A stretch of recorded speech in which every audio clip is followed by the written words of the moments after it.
Saudaraku yang kekasih dalam Tuhan Yesus Kristus, ada sesuatu hal yang dulu sudah pernah Yesus tolak mentah-mentah dan bahkan Yesus murka akan hal itu. Tetapi hari-hari ini justru hal itulah yang sedang dikejar oleh manusia, oleh umat yang mengaku umat Tuhan Yesus Kristus. Apa sesuatu hal itu, saudaraku? Mari kita akan membaca di dalam Matius 6 ayat yang ke-8. Maaf saudaraku, Matius 4 ayat yang ke-8 sampai dengan 10. Ya, Matius 4 ayatnya yang ke-8 sampai dengan yang ke-10. Ayat 8, dan iblis membawanya pula ke atas gunung yang sangat tinggi dan memperlihatkan kepadanya semua kerajaan dunia dengan kemegahannya. Catat saudaraku, semua kerajaan dunia dengan kemegahannya. Dan berkata kepadanya, semua itu akan kuberikan kepadamu jika engkau sujud menyembah aku. Yang ditawarkan iblis kepada Yesus ini bukan cuma sekadar sebuah iPhone saudaraku, ya, atau Samsung saudaraku, ya. Bukan pula yang ditawarkan sebuah rumah mewah, bukan mobil mewah atau perhiasan-perhiasan yang mahal. Tetapi semua kerajaan dunia saudaraku dengan kemegahannya. Ya, dan apa respon Yesus ketika itu?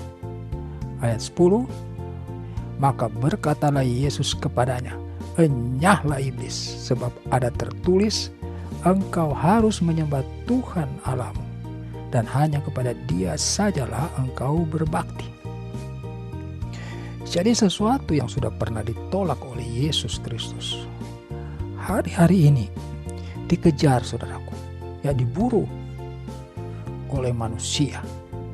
Sehingga dikatakan di dalam 1 Timotius 6 ayat 10, karena akar segala kejahatan ialah cinta uang, sebab oleh memburu uanglah beberapa orang telah menyimpang dari iman dan menyiksa dirinya dengan berbagai-bagai duka. Apa ciri-ciri orang yang cinta uang? Ciri-ciri orang yang cinta uang, dia akan merasa takut kalau tidak punya uang, saudaraku. Takut, saudara, merasa hidup sudah berakhir, ya, merasakan buntu, tidak lagi jalan keluar. Orang ini tidak melihat bahwa Allah lah sumber berkat, ya, Bapa di surga adalah sumber berkat, tetapi uang ini saudaraku yang di dalam hati dan pikirannya, dia merasa sangat takut, ya. Dia juga merasa susah dan khawatir kalau dia kekurangan uang, ya. Pikirannya ini uang, saudara. Bukan dia melihat bahwa Bapa di surga lah yang akan memberikan dia berkat untuk mencukupkan segala kebutuhan hidupnya. Tetapi uang, saudara. Ya. Dia tidak takut kalau dia tidak mengingat akan Bapa yang di surga. Dia tidak merasa susah dan khawatir kalau dia tidak mempunyai relasi yang baik dengan Bapa yang di surga. Tetapi kalau dia tidak punya uang atau dia kekurangan uang, nah, di situlah dia takut. Dia merasa susah dan khawatir. Hatinya berubah ketika dia mempunyai cukup uang. Dia merasakan sukacita, dia merasakan bahagia. Tetapi ketika dia tidak punya uang atau kekurangan uang, suasana batinnya berubah. Dia mudah marah, dia gampang tersinggung, ya. Orang sedikit salah ngomong meledak, saudaraku, ya, langsung emosi. Inilah ciri-ciri orang yang cinta uang. Itulah mengapa dikatakan beberapa orang telah menyimpang dari iman dan menyiksa dirinya dengan berbagai-bagai duka. Menyimpang dari iman itu maksudnya apa? Ya, karena kita bisa melihat dengan mata telanjang. Ada begitu banyak orang yang berlimpah harta, tetapi mereka bukan orang yang murah hati. Justru mereka menjadi orang yang sangat berhitung, saudaraku. Kalau saya memberi sesuatu, saya harus menerima sesuatu. Tidak ada cara dia memberi dengan ikhlas. Ya, seperti yang dicontohkan di dalam Alkitab, ada janda miskin yang memberi dengan seluruh nafkah hidupnya. Ya, belum lagi dengan dia mulai memandang orang lain lebih rendah daripada dirinya. Kalau orang itu tidak kaya, maka pasti orang itu lebih rendah levelnya dari dirinya. Dan dia mulai memandang rendah orang-orang seperti itu, saudara. Ya, dia timbul arogansinya. Merasa dia berhak memerintah orang lain, berhak mengatur orang lain, berhak atas segala sesuatu, lebih daripada orang lain punya hak.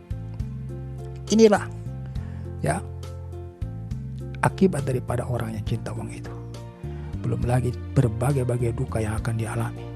Ketika dia terganggu keuangannya, maka di dalam hatinya yang tadinya sukacita berbalik arah menjadi duka cita.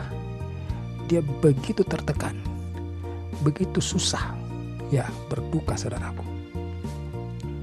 Maka dikatakan di dalam Matius 16 ayat 26, saudaraku.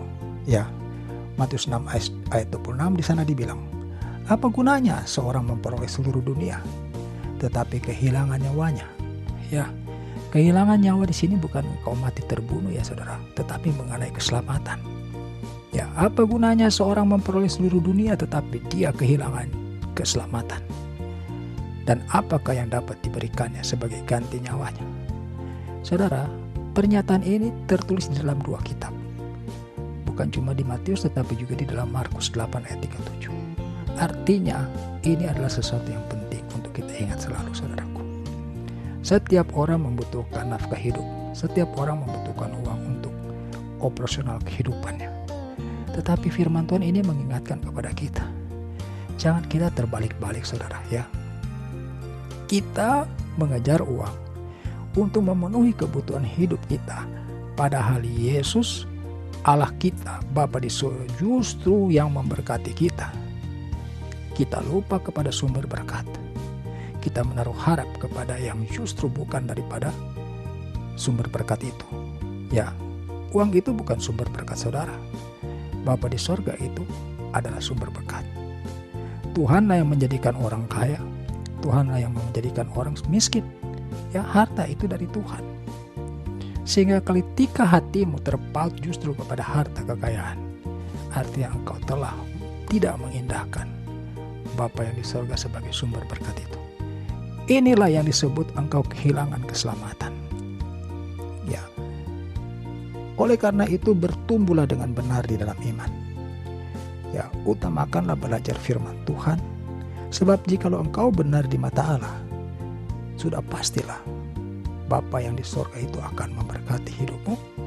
Engkau mungkin tidak akan sekaya hari-hari ini atau tidak menjadi kaya, tetapi engkau akan bahagia, sukacita. Engkau menjadi orang yang murah hati, tahu berbagi dengan sesama. Ya, engkau hidup tidak kekurangan, tetapi juga tidak kelimpahan, tidak apa-apa. Tetapi hatimu sukacita dan melekat kepada Bapa yang di surga. Itu yang jauh lebih penting, saudaraku. Jiwamu selamat. Demikian firman Tuhan kali ini. Kiranya memberkati saudara. Haleluya. Amin.